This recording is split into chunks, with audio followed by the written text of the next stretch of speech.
Ich finde es schön, dass wir in einer so modernen Welt leben, in der vieles leichter geworden ist, bequemer, schneller, smarter. Aber manchmal frage ich mich, wie unabhängig bin ich eigentlich noch im Alltag, im Haushalt oder überhaupt im Leben? Ich will mich nicht auf alles verlassen, was blinkt, piept oder vernetzt ist. Ich mag es, Dinge wieder selbst in die Hand zu nehmen und das zu können, was meine Großeltern noch wie selbstverständlich konnten. Versteht mich nicht falsch, früher war nicht alles besser, aber oft war es klarer, ehrlicher und ruhiger. Und auch wenn es mehr zu tun gab und anstrengender war, wirkten die Leute damals weniger gestresst.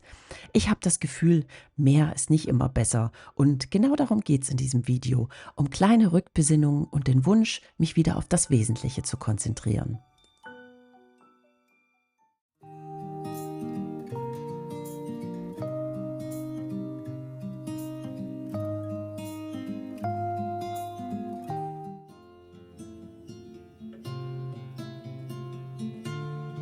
Ich habe einen Staubsauger und auch einen Saugroboter. Und ja, ich weiß, ich kann mich überglücklich schätzen. Beides benutze ich und beides mag ich, gar keine Frage. Aber manchmal greife ich ehrlich gesagt lieber zum Besen, weil ich dafür keine Anleitung brauche, weil ich nichts auseinandernehmen oder entwirren muss und weil ich nicht ständig überlegen will, wann ich den Filter jetzt wieder reinigen soll.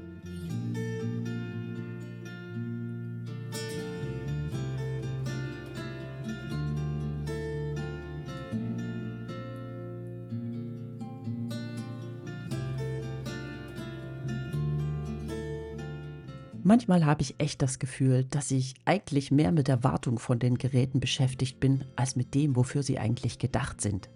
Beim Besen ist das anders. Da greife ich zu und fange einfach an.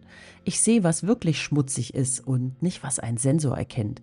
Und ich spüre dabei, diese kleinen Handgriffe, die holen mich zurück ins Jetzt und die machen mir bewusst, ich muss nicht immer optimieren. Und mein Gott, wenn halt mal ein bisschen mehr Staub aufgewirbelt wird, dann ist das eben so. Auch das darf mal sein.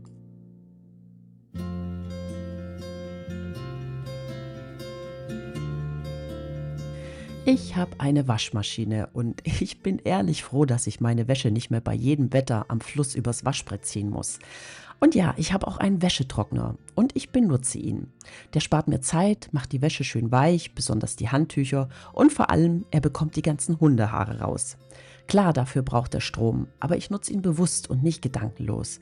Ich weiß, was es an Energie bedeutet und ich weiß auch, wann es sich wirklich lohnt.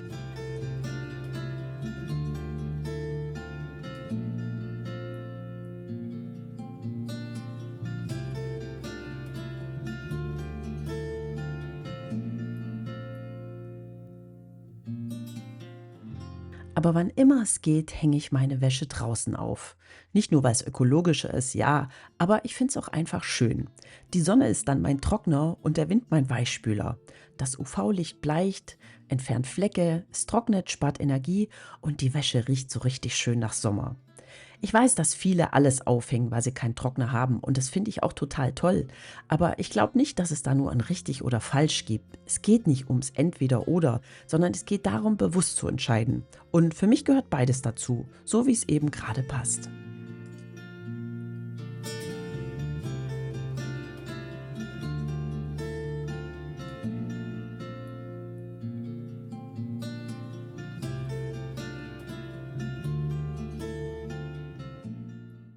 Früher war es völlig selbstverständlich, Vorräte im Haus zu haben.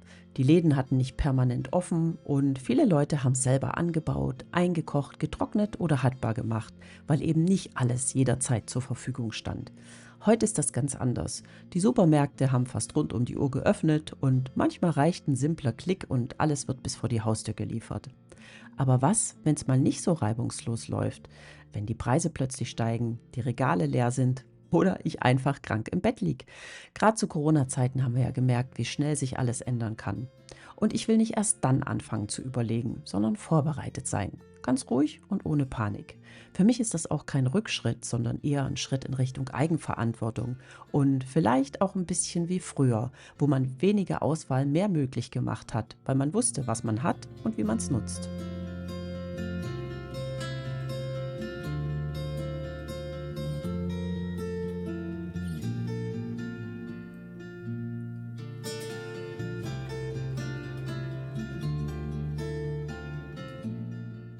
Für unsere Großeltern war das noch alles ganz normal. Die wussten noch, Zitronensäure hilft gegen Kalk, Natron gegen Gerüche und Kernseife ist für fast alles gut. Essig, Soda und ein einfaches Tuch, mehr brauchte es nicht. Ich habe all diese alten Mittel wieder für mich entdeckt und ich lasse mir auch nicht mehr einreden, was ich angeblich alles brauche, nur was in der Werbung glänzt.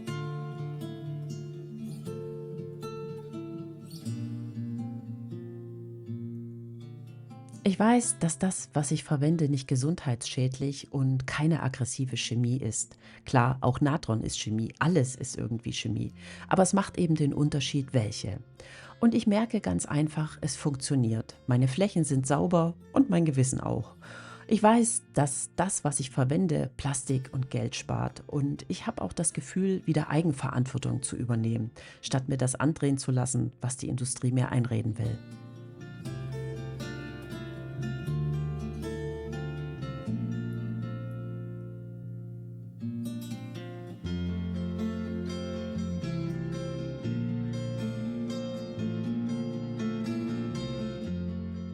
Früher wurde fast nichts weggeschmissen. Nicht nur Lebensmittel wurden komplett verwertet, sondern alles, was da war, wurde irgendwie weiterverwendet. Alte Gläser hat man zur Aufbewahrung genutzt, aus alten Handtüchern wurden Putzlappen gemacht und jeder Knopf kam in eine Knopfdose für irgendwann mal.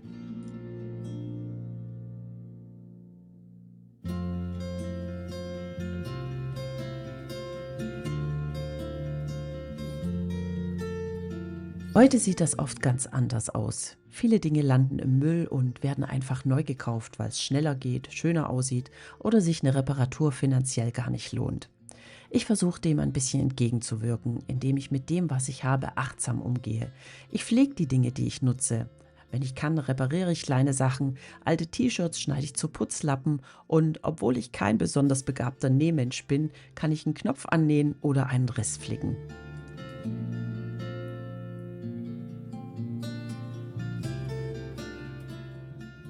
Mir geht's dabei auch nicht darum, Geld zu sparen oder weil ich mir Dinge nicht leisten könnte, sondern vielmehr ums Wertschätzen. Darum, Dinge nicht als Wegwerfware zu sehen, sondern als etwas, was bleiben darf, wenn man sich kümmert. Das ist für mich auch kein Rückschritt, sondern eher ein kleiner Schritt zu mehr Bewusstsein.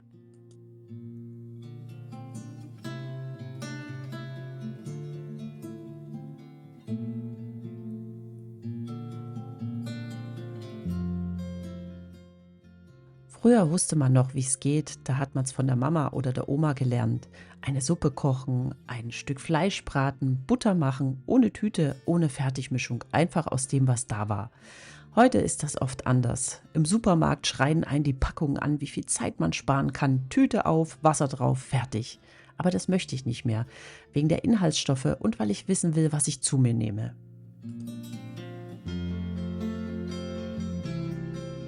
Klar, manchmal muss man einfach ein bisschen herumprobieren. Aber oft ist selber machen einfacher, als man denkt.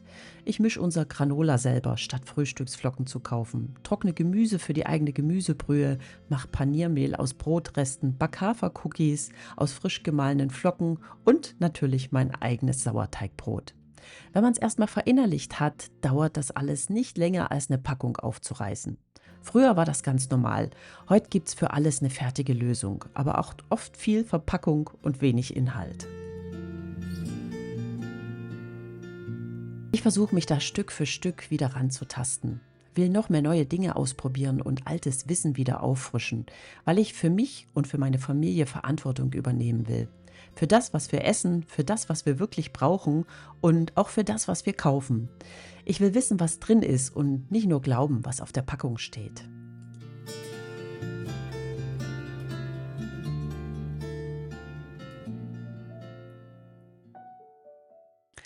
Zurück zu den Wurzeln, das heißt für mich nicht zurück in die Vergangenheit, sondern zurück zur Klarheit, zur Einfachheit und zur Selbstständigkeit.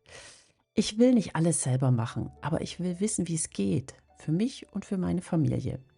Ich weiß, das alles kostet Zeit, sich damit zu beschäftigen, Dinge zu hinterfragen, alte Wege neu zu lernen. Und ich verstehe auch jeden, der sagt, dafür habe ich im Alltag einfach keinen Kopf frei. Aber manchmal frage ich mich, wofür geht denn unsere Zeit sonst so drauf? Vielleicht ist es ja gar nicht die Zeit, die fehlt, sondern die Richtung, in die wir sie lenken. Und vielleicht geht es ja auch gar nicht darum, alles selber machen zu müssen, sondern sich einfach ein paar Dinge zurückzuholen, Stück für Stück.